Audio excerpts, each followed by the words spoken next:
continues. Going the extra mile to get you financed. The designated service point halfway through the final day of the Toyota Kalahari Botswana 1000 Desert Race was a hive of activity as there was a big shake-up out on the route. Mark Cronje and Chris Birkin in the race hosts Castrol Toyota were leading, with Duncan Foss and Richard Leek in their Nissan Navara right on their exhaust pipe. For the Toyota pair, it was an ideal situation, leading the Blue Ribbon event of your sponsor. Not quite, but yeah, we seem to have got the players on the road, so which is quite important for us, just to keep it clean. As you can see, we've got a bit of damage to the vehicle. It happened very early this morning when we overshot the corner and hit a tree again. But despite that damage, the pair had the lead firmly in their hands. For former national champion Duncan Foss, the lion's share of the work still lay ahead though. Is everything okay on his car? No. I don't know. All the front's taken off Cronje's car. A little bit ahead of us, but he's obviously driving hard because we're pushing. But we've made up 2 places this morning, so it's not looking too bad at this stage. People holding out all right. The vehicle's been very good, it's been perfect. Yeah. You're going to full market?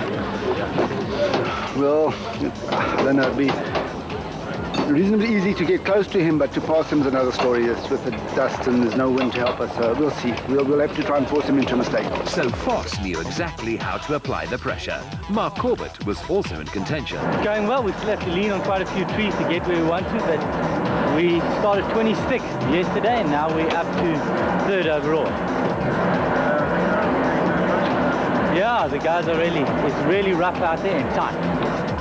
And you'd better believe that's just the way these guys like it. No problem.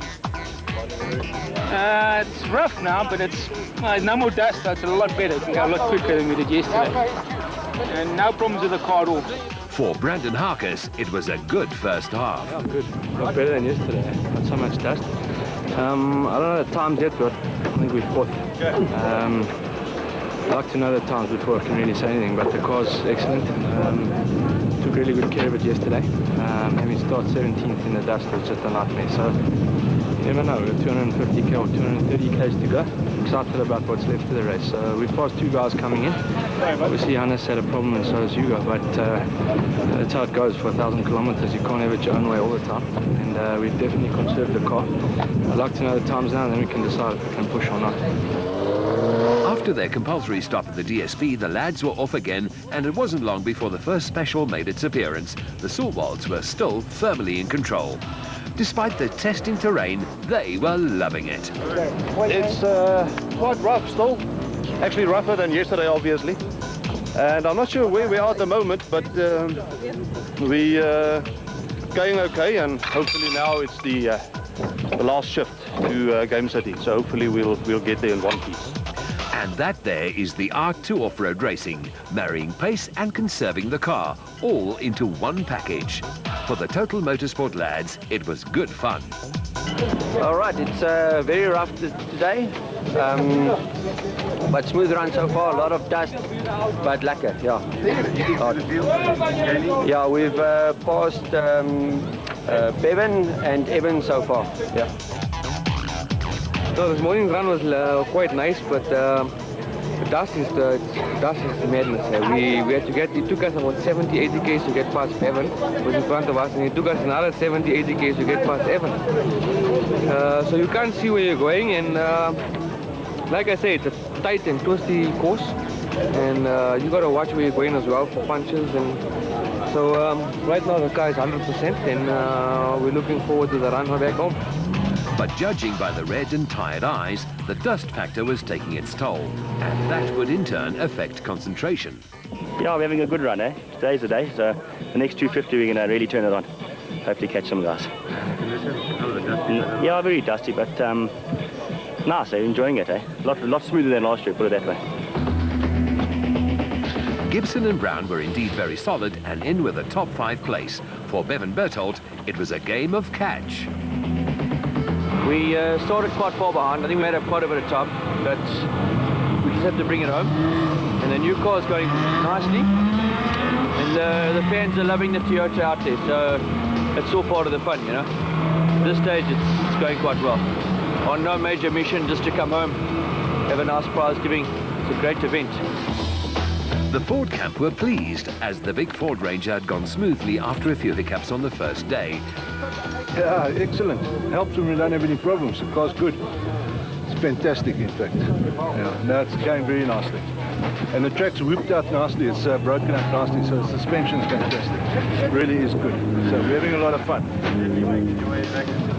Yeah, well, you know, that's racing, what happened yesterday. So we, yeah, let's see. We're still a bit 250 k's to go, so should be good. Let's see where we end up at the end of the day.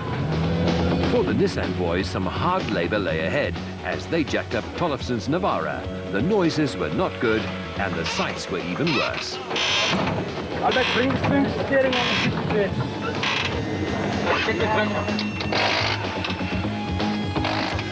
In the Ruacon camp, there was some scrambling, but then that was the general feeling at DSP.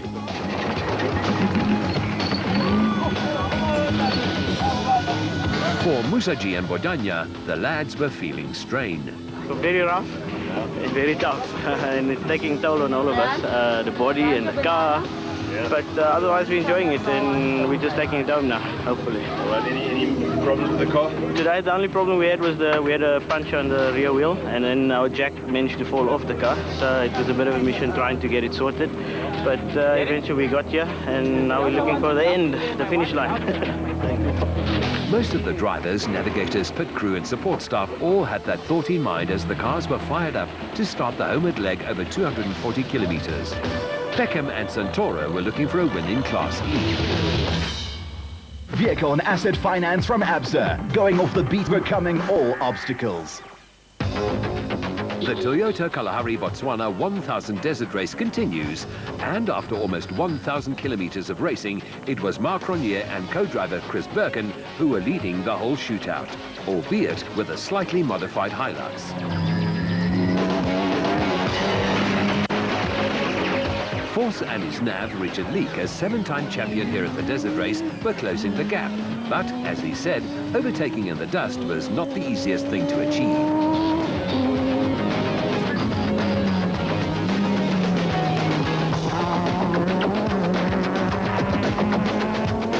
Corbett and Balzar were putting together a massive drive and compiled the third fastest second-day drive of all. And Harkers was copying him. He and co-driver Jean Moore had climbed 13 places and were flying along.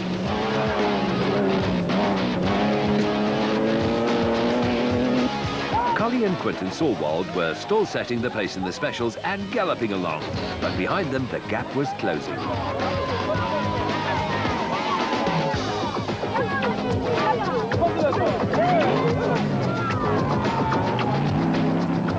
The other father and son combination, the Harpers, had their eyes on a fine Father's Day present, a win at the Desert Race.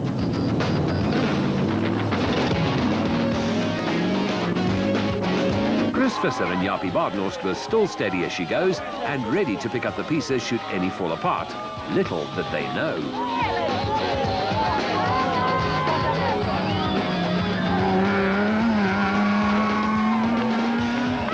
A third spot in the specials were still firmly in the grasp of Variava and Rousseau, who were 6 odd minutes behind the Harpers.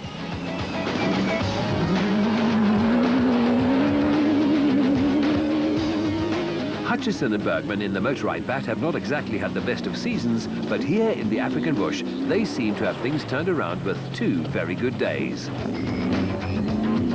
While the absolute bat of Gibson and Brown was still sounding in great nick with almost a punishing 1,000 kilometres under its belt. When Bevan Berthold builds up a head of steam, he is fast, and he was clearly very steamy here.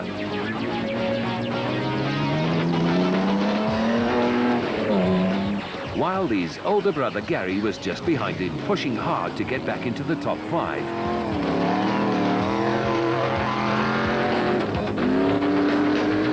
In the Ramankung area and within smelling distance of the finish line, Woolridge and Shorthammer and the Ford Ranger had the bit between their teeth and were roaring along.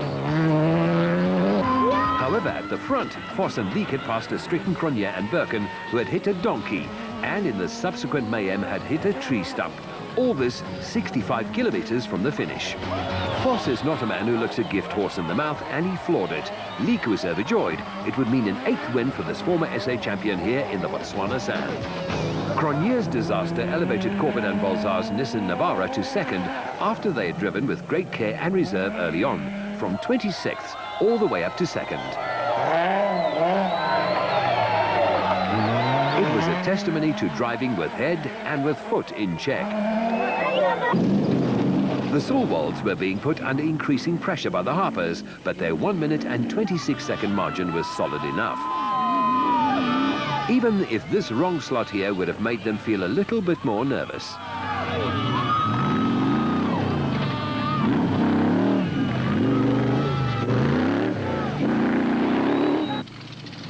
Nick Harper is renowned for his fitness, and this Comrades Marathon green number runner applies himself well to the sport of off-road racing.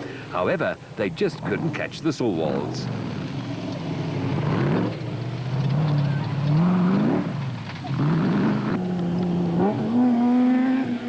Visser and Badenhorst were very impressive on the homeward leg, and their consistency was richly rewarded as they cruised into a place in the top 3.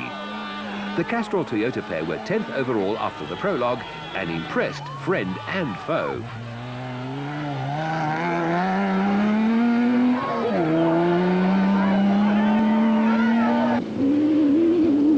Shamir Variava and Siegfried Rousseau in the Total Motorsport Porter were 3rd in class and had been there or thereabouts throughout. They were 8 minutes behind Sulwold.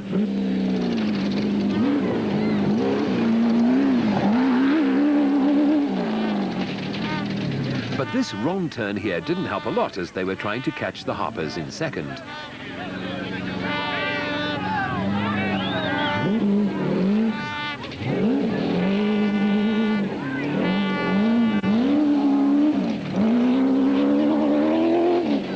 The Motorai team lost Cox on day 1, but team manager Hutchinson kept the black and silver flag flying. They were just more than 10 minutes behind Cully Sulwold, but kept Variava honest all the way. While Harkes just piled on the speed and the skill to slip into 4th in the SP class with a big Ford Ranger. The former special driver looked like he had found his way around the inside of a production car and done it well too. The absolute bat of Clint Gibson and Mike Brown was up into 5th place after a smooth start. Keep in mind that they were 23rd overall and 12th in class after the prologue. With the Ford of the defending SP class champions Woolridge and Shorthammer carving their way up the field to get into 5th place in the production car class, a fine run, even though he almost collected the gatepost.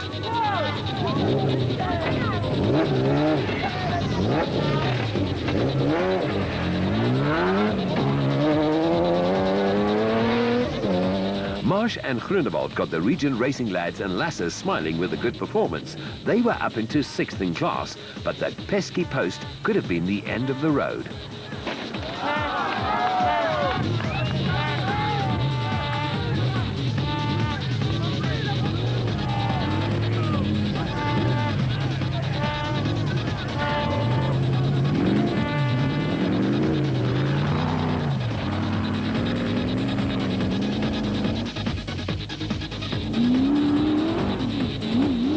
The second Sulwold Transport Zarco was in the very capable hands of Herman and his co-driver Paul Helberg, and they were 7th in class after being ultra strong in the second half of each day. Further back there was still some serious scraps going on as Tollefson, with new knuckle and joint and rack and pinion in place, was flying, this time past Berthold and Costain, who seemed to be having their own trouble.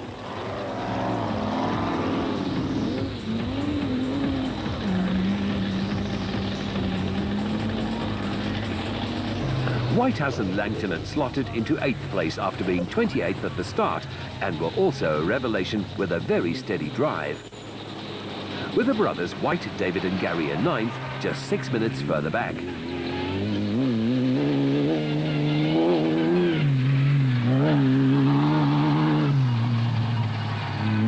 In Class B, there were no surprises. The Cries Jan and Hendrik made it a fine Father's Day when they recorded their 4th win in as many races in 2007. They are unstoppable.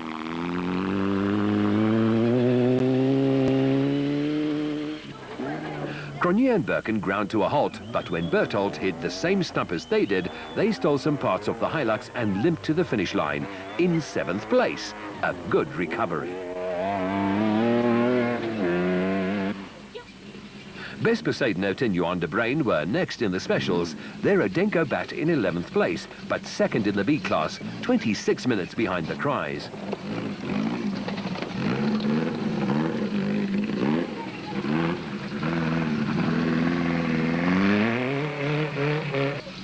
With Rubicon's Lo de Bruin and Rudy Britt's third in class just 63 seconds further back, pushing the Odenko boys all the way home.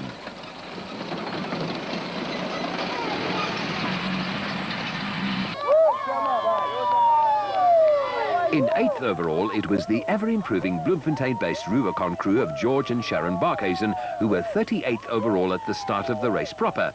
A phenomenal performance.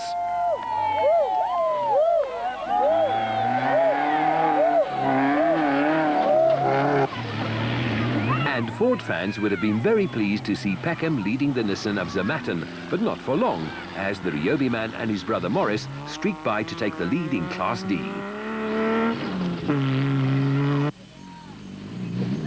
With Malcolm Cock and Wayne Brunk in their Castrol Toyota in second, 2 minutes and 20 seconds behind.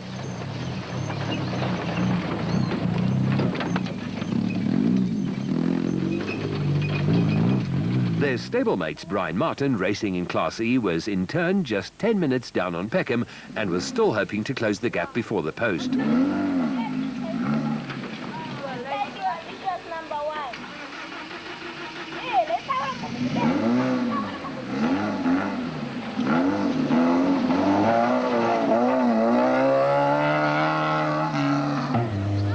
Impressive driving from Ramon Besaidnout has already brought him rewards this season, and in Botswana he and co-driver Stefan Locke again impressed. They were up from 47th to 13th.